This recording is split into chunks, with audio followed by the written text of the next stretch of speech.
పునరక్షకుడైన యేసుక్రీస్తు వారి అతి శ్రేష్టమైన నామమున ఈ అనుదిన జీవమని కార్యక్రమం మేము ప్రేమతో ఆహ్వానిస్తూ ఉన్నాను. దేవుని మహాకృపలో గతించిన దినాలన్నీ ఆయన ఉచితమైన కృపతో మీరు బలపరిచి ఉన్నారని నేను నమ్ముతున్నాను. ఈరోజు దేవుని వాక్యమును ధ్యానం చేసుకుందాం. ఆదికాండ గ్రంథము 9వ అధ్యాయము 11వ వచనములో ప్రభు మనందరితో ఒక వాగ్దానం చేస్తూ ఉన్నాడు. ఆయన, నేను మీతో నా నిబంధనను స్థిరపరిచెదను. ప్రియ సహోదరి సహోదరులారా, మనం ఇక్కడ ఆలోచన చేసినట్లయితే ప్రభు మనతో ఒక నిబంధనను చేస్తూ ఉన్నాడు. ఆయన, ఇదే నాన్న, ఈ మాటలు ఎంతమంది అయితే వింటూ ఉన్నారో వారితో కూడా ప్రభు ఒక నిబంధన చేసి ఉన్నాడు. మరి దాన్ని నువ్వు గ్రహించి జీవించగలుగుతున్నావా? మరి ఆ నిబంధనను నువ్వు ఎరిగి బ్రతకగలుగుతున్నావా? ప్రభు నీ జీవితంలో ఏదైతే మేలు చేశాడో, ఏదైతే వాగ్దానము నీకు అనుగ్రహించాడో దానిని నువ్వు ఆలోచించగలిగిన స్థితిలో నువ్వు కలిగి జీవించగలుగుతున్నావా?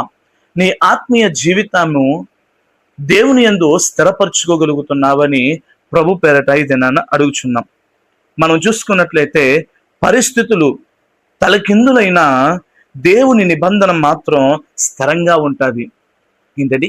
పరిస్థితులు తలకిందులు కావచ్చు, పరిస్థితులు మనకు అననుకూలంగా మారచ్చు, పరిస్థితులు నీ జీవితాన్ని తారుమారు చేయవచ్చు, కానీ దేవుడు నీ జీవితంలో ఏదైతే మాటను సెలవిచ్చాడో, ఏ నిబంధనను అయితే ఆయన నీకు ఇచ్చి ఉన్నాడో ఆ నిబంధనను ఆయన విడిచిపెట్టుటకు ఆయన మనుష్యుడు కాదు, ఆయన సర్వలోకాధిపతి అయిన దేవాతి దేవుడని మర్చిపోవద్దు. ప్రభు పేరటి దినాన మనం చూసుకున్నట్లయితే నోవాహు జీవితంలో కూడా ఒక వాగ్దానాన్ని చేశాడు. ఆ భయంకరమైన ప్రళయము నుండి నేను ఇంక ఎన్నడూ అటువంటి ప్రళయమును తీసుకురానని ప్రభు నోవాహుతో ఒక మాట ఇచ్చాడు. ఇక ముందు ఎన్నడూ జలప్రయాణము వాళ్ళ జీవరాశి నాశనం చేయనని ఒక నిబంధన చేశాడు. మనుషుల మాట ఇచ్చి తప్పచ్చు, మనుషుల మాట ఇచ్చి దానిని మార్చవచ్చు, మనుషుల మాటలు ఇచ్చి వాటిని చేయక మానివేయచ్చు, కానీ దేవుడు నిబంధన చేస్తే దానిని తూచా తప్పకుండా నెరవేరుస్తాడు అని మరిచిపోవద్దు. ఆయన మన జీవితంలో ఏదైతే వాగ్దానం చేసి ఉన్నాడో, ఏదైతే మన జీవితంలో కార్యమును చేస్తానని ఆయన సిద్ధపడి ఉన్నారో, ఏదైతే వాగ్దానము చేస్తానని ఆయన సమర్పణతో మన జీవితాలలో ఒక సాక్ష్యాన్ని మనకు అనుగ్రహించాడో దానిని ఎన్నడూ కూడా తొలగించే దేవుడు కాదు. ఇది అనేక మంది వారి జీవితాలలో అనేకమైన విధములైన వాగ్దానాలు కోల్పోయి బ్రతుకుతూ ఉన్నారు.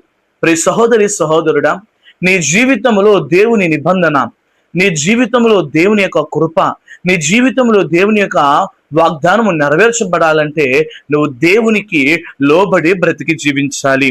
నీ జీవితంలో దేవుడు ఇచ్చిన వాగ్దానాలు నెరవేరలేదు అని నిరాశలోనికి వెళ్ళిపోవద్దు. నిరాశ చెందుతూ ఉన్నావు, అనేకమైన భయ ఆందోళన చేత నువ్వు భయపడుతూ ఉన్నావు. అయితే ఈ దినాన మీకు ఒక మాట సెలవిస్తున్నాను.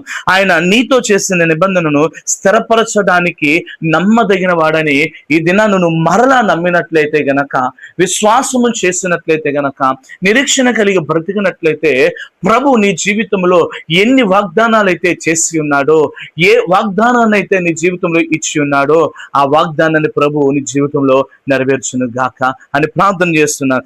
దేవుని వాగ్దానము మారనిదేది. ఆయన మాట ఇచ్చి మాట తప్పే దేవుడు కాదైనా.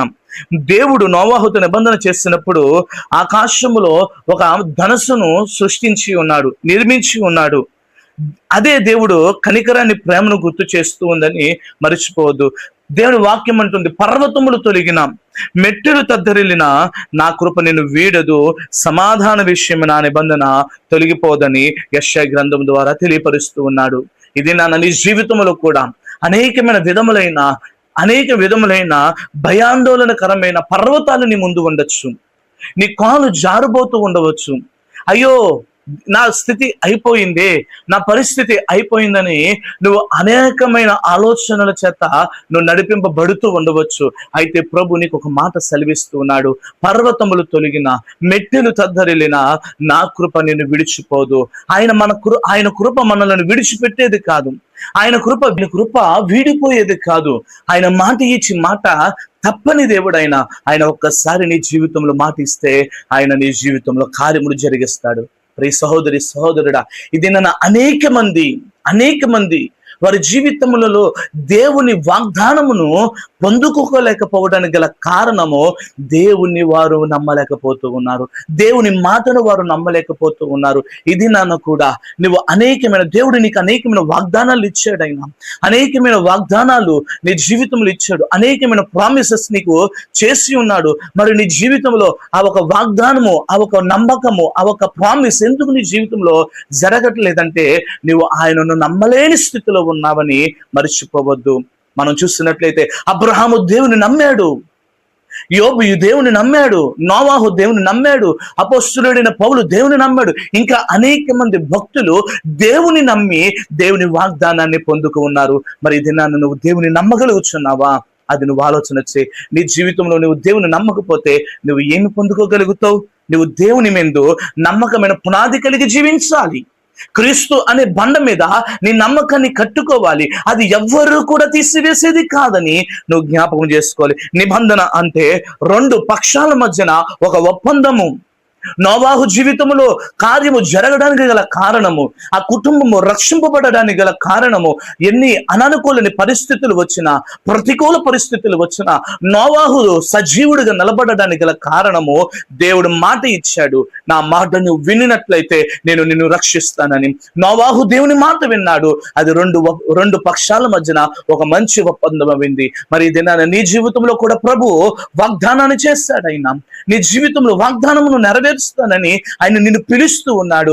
ఆయన మాట విని, ఆయన స్వరము విని, ఆయన యందు విశ్వాసత కలిగి నువ్వు నడిచినట్లయితే ఆయన ఇచ్చిన వాగ్దానము నువ్వు స్థిరపరచగలిగేవాడిగా, నీ జీవితంలో నెరవేర్చేదిగా ప్రభు చేస్తాడని మర్చిపోవద్దని ఈ దినాన్ని మనవి చేస్తూ ఉన్నాను. నువ్వు ఆయన పైన నమ్మకం ఉంచాలి. నువ్వు మనుషుల పైన నమ్మకం కాదు, మనుషులను బట్టి నమ్మకం కాదు. నువ్వు ఆయన మీద నమ్మకం ఉంచితే నీ పరిస్థితులను ఆయన తారుమారు చేయగలుగుతాడు. నీ స్థితిగతులను ఆయన తారుమారు చేయగలుగుతాడు. దేవుని మాటను నమ్మాడు కాబట్టి ఆ నిబంధనలో భాగమవ్వింది, ఆ నిబంధనలో పాలిభాగస్తుడవ్వాడు. నీకు ధైర్యాన్ని కలిగించడానికి ఆయన నిన్ను పిలుస్తూ ఉన్నాడు. ఆయన నమ్మదగిన వాడు, తన నిబంధనను స్థిరపరచువాడని నువ్వు మర్చిపోవద్దు. నువ్వు ఎదుర్కొంటున్న తుఫానులు ఎంత పెద్దవైనా, నువ్వు అనుభవిస్తున్న బాధలు ఎంత పెద్దవైనా, నువ్వు అనుభవిస్తున్న లేమి ఎంత గొప్పదైనా, దేవుని వాక్యం ఉంటుంది నువ్వు దేవునితో చేసిన నిబంధన నీకు ధైర్యాన్ని కలగజేస్తుంది. ఆయన నిన్ను ధైర్యము గుండా నిలబెడతాడు.